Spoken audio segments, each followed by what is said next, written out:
you discover that Masons are on a journey seeking to find the lost name of God. Part of their religion, they say, is that the sacred name of God has been lost. And they tell this whole story of the building of Solomon's temple and the architect, Hiram Abiff, who, in building the temple, lost the sacred name of God.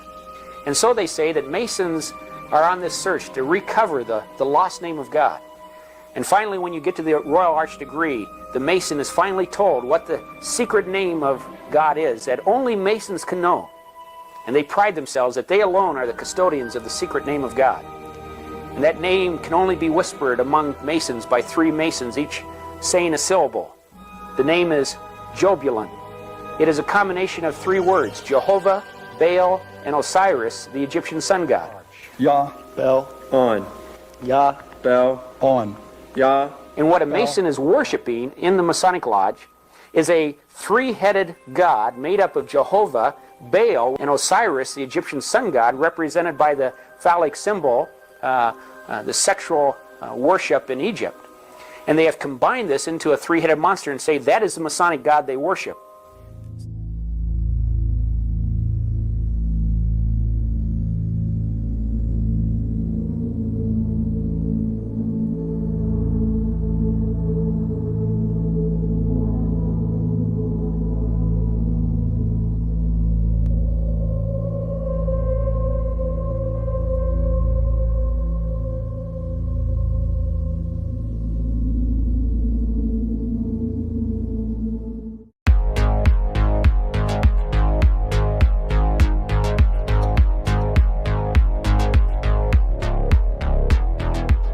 Got me to do a little more research, and about 2 months ago I told Harry, I want to start checking out your Dead Sea Scroll material because they've been hushed up for so long. This is one thing that bothered me for years.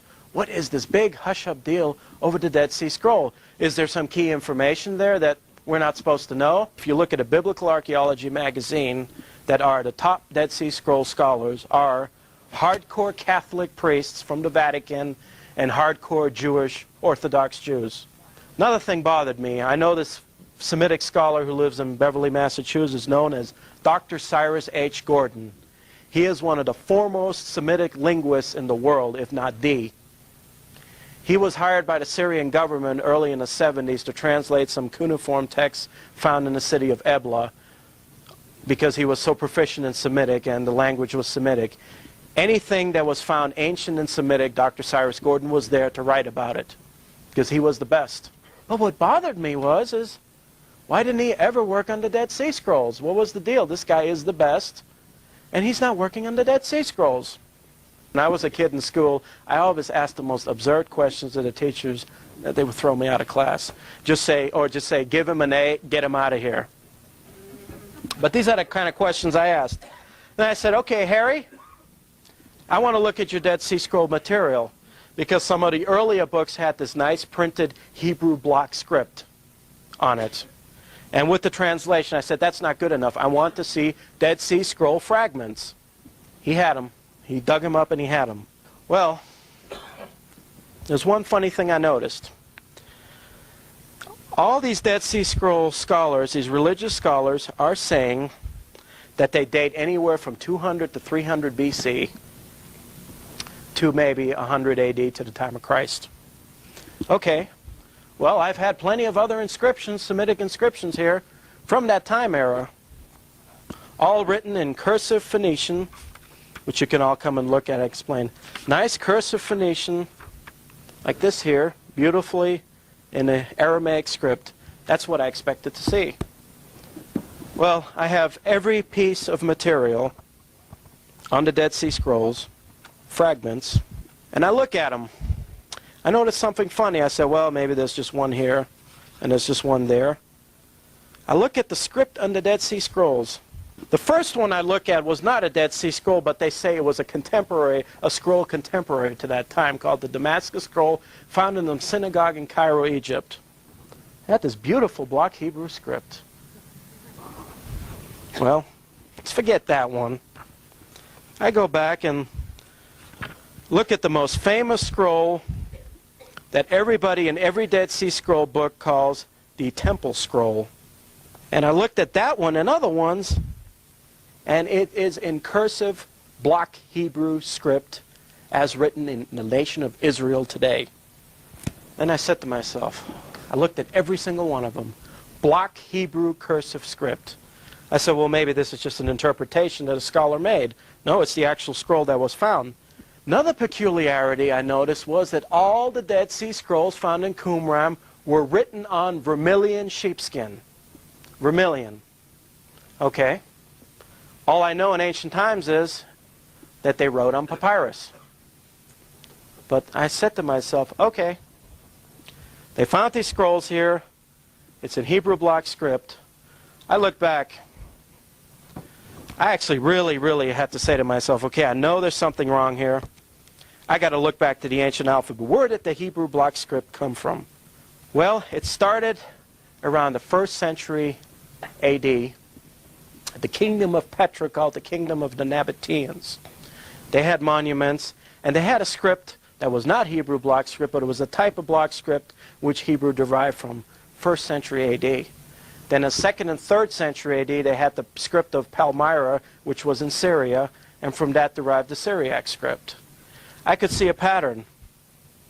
There were a bunch of Pharisees in Syria in the 3rd or 4th centuries that had the old Babylonian Talmud, and what they did is they adopted the old Palmyrene script from 200 A.D., and they wrote their Talmuds and their Torahs with it. And then all of a sudden, you notice about 800 A.D., the perfect Hebrew block script in the Torah scrolls comes about. That's the oldest ones you can find.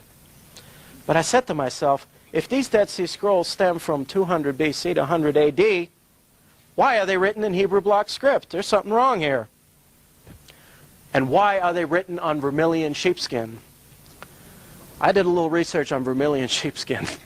Those maps that you seen at the lecture of the inner earth and all that from the 1500s, all these old maps from the 1200s, anything written on to the 1500s, were written on vermilion. Then I started getting a clue, well, who could have deposited the Dead Sea Scrolls?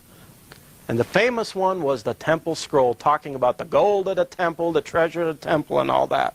Okay, I look back, vermilion sheepskin, the Hebrew block script on the Dead Sea Scroll looked very much like some block Hebrew script that was found around the 10 to the 1100s. Okay, then I said to myself, well, does anybody know who ruled Jerusalem in the late 1100s? Right.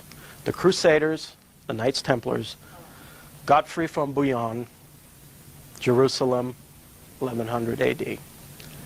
And that made sense to me. Written on vermilion skin, block Hebrew script, the Knights Templars deposited there. They took some Pharisee Jewish rabbis with them to codify a history and an Old Testament. They needed something to prove the originality. That's what I came up with. Knights Templars. They deposited them there. Another thing I studied is there is the famous copper scroll that was found in Qumran right near the Dead Sea. Now, as you know, the Dead Sea is a very salty sea. The wind and air blows, and there's a lot of salt air. When I was a kid, I used to play with a chemistry set a lot. And I used to get a little vial of copper where I could play with, cut the copper and do my experiments. But one time I had a bunch of copper wrapped up and I left it out. Well, after a few days I noticed it started turning green. I left it out for a month with a little moisture here and there. It got terribly corroded. Well, there's this famous copper scroll that was found in one of the Qumran caves. It had slight green corrosion on it. And what they ended up doing is this copper scroll was rolled up in block Hebrew script. And it had a coat of green corrosion on it. In a dry air or something, if it was 2,000 years old, it wouldn't have lasted in the salt air. But the strange thing they did is, you could really tell how they could appreciate such ancient art, an artifact like that. You have a very thin copper scroll rolled up. Now I would think that if I was very careful, I had a precious ancient artifact here, I would unroll it very slowly, the whole thing, and flatten it out. No, they had to get this piece of equipment. How much did it cost? I think it was $500,000. $500,000. A little saw of a 10,000 millimeter, and they chopped that copper scroll up into little tiny square fragments, and just banged it together. I mean, is that how you treat an ancient artifact? And they're writing a whole article about the copper scroll in there.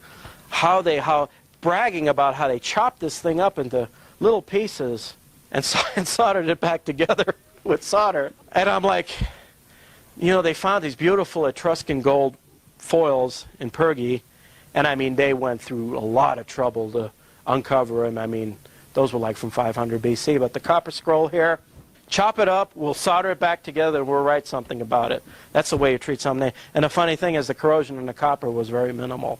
Not for maybe a few centuries, I would say, okay, in dry air, but not 2,000 years.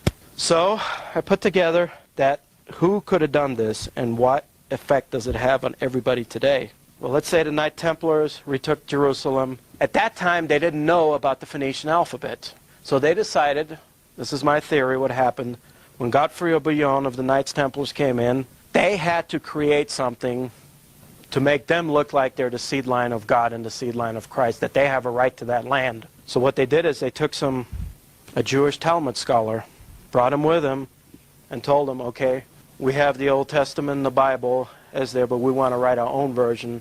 And they wrote it on vermilion because they had no access to papyrus at that time. Egypt was under the Muslims, and they didn't use it, but they had no access to papyrus. So the only thing they knew was vermilion sheepskin. That's all they had to write on, and that's what they did.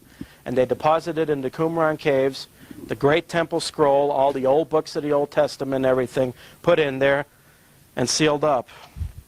Well, eventually they were driven out by the Muslims, and one thing I don't understand is that Qumran area was very well traveled. Now, either somebody was guarding it the whole time, who knows. But the peculiar thing was that in 1947 they were found when the State of Israel was created. The State of Israel was created, and boom, these Dead Sea Scrolls were found right there in the Qumran caves. And just happened, some shepherd boy just happened to come by and throw a stone in there, and oops, well, we got to look in here. Nobody ever, didn't dawn to anybody to look at it before. So what I'm thinking, maybe somebody was there the whole time for centuries guarding it or something and told them, stay away, and okay, let's open the doors and seals, and one of these Arabs will find it, and we got this great discovery.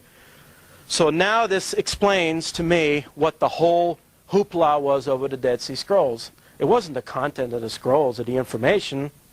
I think it was that somebody, an intelligent scholar, would be able to detect that it was written in a block Hebrew script and not in the old script it should have been written in, and would have called a fraud on it. So they took their time in releasing it.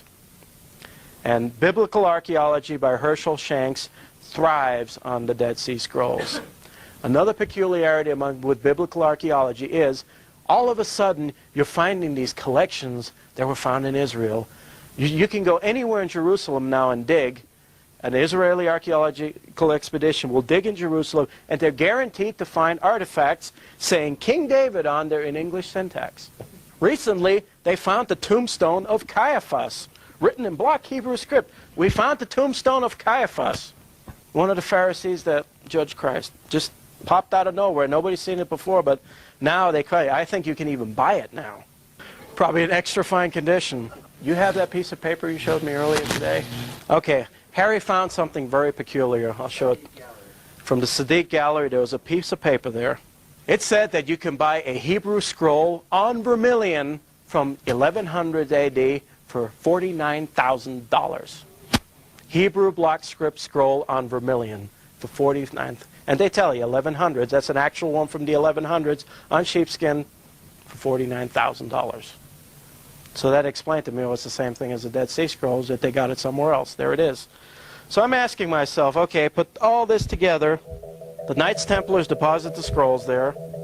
The State of Israel gets created, which for a lot of people know that the whole thing was owned by the Masons and the Templars, and they own the whole state and everything. These scrolls get given. So why did they do that? Well, I guess they're trying to use religion as a form of control. Religion as a form of control.